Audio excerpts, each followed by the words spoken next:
नमस्कार दोस्तों, आप सभी का हमारे YouTube चैनल पर स्वागत है। दोस्तों, ये जो वीडियो है ये राजस्थान जीके का 11वां वीडियो है। ठीक है, अगर आपने पिछले 10 वीडियो नहीं देखे तो आपको हमारे YouTube चैनल पर सभी वीडियो मिल जाएंगे।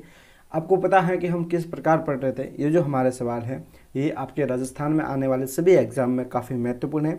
जैसे रीट, पटवार, कांस्टेबल और जो ग्राम सेवक मेंस का एग्ज़ाम है उसमें भी ये काफ़ी इंपॉर्टेंट है। चलिए दोस्तों स्टार्ट करते हैं। अगर आपको ये सवाल PDF के रूप में चाहिए तो आप हमारे टेलीग्राम चैनल को ज्वाइन कीजिए, जिसकी लिंक आपको डिस्क्रिप्शन में मिल जाएगी। और टेलीग्राम चैनल का नाम भी वही है जो हमारे यूट्यूब चैनल का नाम है। ठीक है, तो आप नाम सर्च करके भी टेलीग्राम चैनल ज्वाइन कर सकते हो।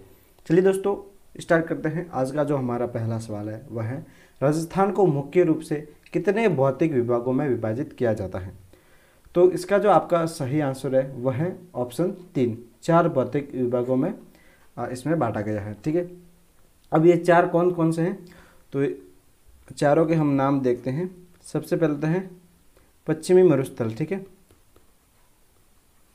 पश्चिमी मरुस्थल। फिर है अरावली पर्वतीय प्रदेश। और जो तीसरा है वह है पूर्वी मैदानी भाग। और जो चौथा है वह है दक्षिणी पूर्वी पठारी भाग। ठीक है, अब मुख्य रूप से तो 4 भागों में विभाजित किया गया है, लेकिन जो ये पश्चिमी मरुस्थलीय भाग है इसको फिर 2 भागों में विभाजित किया गया है। पहला तो है पश्चिमी मरुस्थल। ठीक है, और इसके एक और दूसरा भाग है उसका नाम है राजस्थान बांगर। ठीक है, या बांगर प्रदेश। ठीक है, लेकिन मुख्य रूप से 4 भागों में बांटा गया है। चलिए आगे बढ़ते हैं। अगला सवाल है, राज्य में अरावली पर्वतमाला का सर्वाधिक महत्व इसलिए है क्योंकि। अब आपके सामने ऑप्शन है कि इनका महत्व, इसका जो महत्व है वह किस लिए है। तो ऑप्शन 1, यहाँ दुर्लभ वन्यजीव एवं वनस्पतियाँ पाई जाती हैं, तो ये भी सही बात है। ऑप्शन 2, ये पश्चिमी मरुस्थल के प्रसार को दक्षिण पूर्वी जिलों में होने से रोकता है, ये भी सही है। और इसमें अत्यधिक मात्रा में खनिज पाए जाते हैं, तो ये भी सही है। तो इसका जो आपका सही आंसर होगा वह है ऑप्शन 4, उपयुक्त सभी। अगला सवाल, क्षेत्रफल की दृष्टि से राजस्थान का देश में स्थान। तो क्षेत्रफल की दृष्टि से राजस्थान का देश में जो स्थान है वह है प्रथम स्थान। सबसे बड़ा जो राज्य है भारत का क्षेत्रफल की दृष्टि से वह राजस्थान है। और सबसे छोटा कौन सा है, तो क्षेत्रफल की दृष्टि से सबसे छोटा गोवा है। ठीक है, अगला सवाल, लूनी नदी के उत्तर में राजस्थान की उत्तर पूर्वी सीमा तक आंतरिक जल प्रवाह का क्षेत्र है, यह कहलाता है।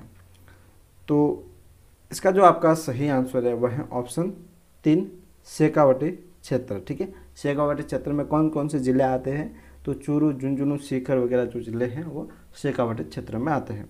अगला सवाल, राजस्थान में अरावली पर्वतमाला का विस्तार उत्तर में कहाँ तक है। तो ये आपको जो पूछ रहा है वह राजस्थान में पूछ रहा है। ठीक है, वैसे जो अरावली पर्वतमाला है वो दिल्ली तक है, लेकिन इसका राजस्थान में जो विस्तार है उत्तर में वह कहाँ तक है, तो खेतड़ी, झुंझुनू तक इसका विस्तार है। ठीक है, अगला सवाल, सुमेलित कीजिए। अब एक तरफ तो वंश दिया गया है और दूसरी तरफ शासित राज्य, यानी कि किस राज्य में उनका शासकता, तो इनको मिलाना है। सबसे पहले है हाड़ा चौहान, तो हाड़ा चौहान का तो सामने ही है कोटा बूंदी। ठीक है, फिर है यदुवंशी राजपूत, तो इनका भी सामने ही है जैसलमेर, करौरी, हनुमानगढ़। फिर है झाला राजपूत, तो झालावाड़। और फिर है जाट राजा, तो भरतपुर व धौलपुर, तो इनका जो आमने सामने ही सही है। ठीक है, ये सभी सुमेलित ही हैं। अगला सवाल, राज्य की किस रियासत ने अंग्रेजों से सर्वप्रथम सहायक संधि की। अब कौन सी रियासत थी जिन्होंने अंग्रेजों से सर्वप्रथम सहायक संधि की, तो ये थी भरतपुर रियासत। ठीक है, ये राजस्थान की पहली रियासत थी जिन्होंने सहायक संधि की। अगला सवाल, राज्य में प्रथम विस्तृत रक्षात्मक सहायक संधि किस राज्य ने की। तो आपके सामने ऑप्शन है बूंदी, अजमेर, अलवर या उदयपुर। तो इसका जो आपका सही आंसर है वह है अलवर। ठीक है, अलवर ने सबसे पहले रक्षात्मक सहायक संधि की। अगला सवाल, आश्रित पार्थक्य नीति के तहत अंग्रेजों से सबसे अंत में संधि करने वाली राजस्थान की रियासत थी। तो अंग्रेजों से सबसे अंत में संधि करने वाली जो रियासत थी वह थी सिरोही। ठीक है। अगला सवाल, किसी वंश अथवा व्यक्ति विशेष की उपलब्धियों या घटना विशेष पर प्रकाश डालने वाली कृतियाँ कहलाती है। इसमें आपके सामने ऑप्शन है प्रकाश, वचनिका, दवावेत या रासो। तो किसी घटना विशेष पर प्रकाश डालने के लिए जो कृतियाँ लिखी जाती हैं उसे कहते हैं प्रकाश। ठीक है। तो ऑप्शन एक सही है। ठीक है। अगला सवाल, जोधपुर के राजा मान सिंह के काव्य गुरु थे। तो इसका जो आपका सही आंसर है वह है ऑप्शन 2 बाकीदास। अगला सवाल, निम्न में से असंगत युग में है बीकानेर राठौरी ख्यात, दयालदास सिंधिया, शिशुपाल वध, महाकवि माघ, हमीर रासो, जोधराज और सूरज प्रकाश केशवदास। देखिए ये यहाँ पर जो ये लिखा हुआ है प्रकाश, तो ये पिछला जो सवाल था प्रकाश उस प्रकार की कृति है। ठीक है। वैसे इसका जो असंगत युग में है वो यही है, ऑप्शन 4। अगला सवाल, राजस्थान का गजेटियर कहा जाता है। तो राजस्थान का गजेटियर कहा जाता है मारवाड़ा प्रगनारी विकट, ऑप्शन 1।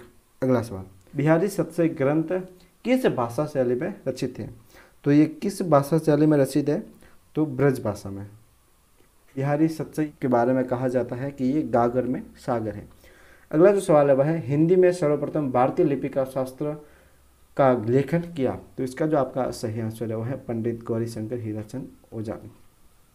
दोस्तों आज के लिए इतना ही। अगर आपको ये सवाल पसंद आए तो वीडियो को लाइक कीजिए, अपने सभी दोस्तों के साथ शेयर कीजिए और चैनल को सब्सक्राइब करके जाइए ताकि आने वाले हर वीडियो की नोटिफिकेशन आपको सबसे पहले मिल सके। धन्यवाद दोस्तों, आगे मिलते हैं नए वीडियो में। Thank you.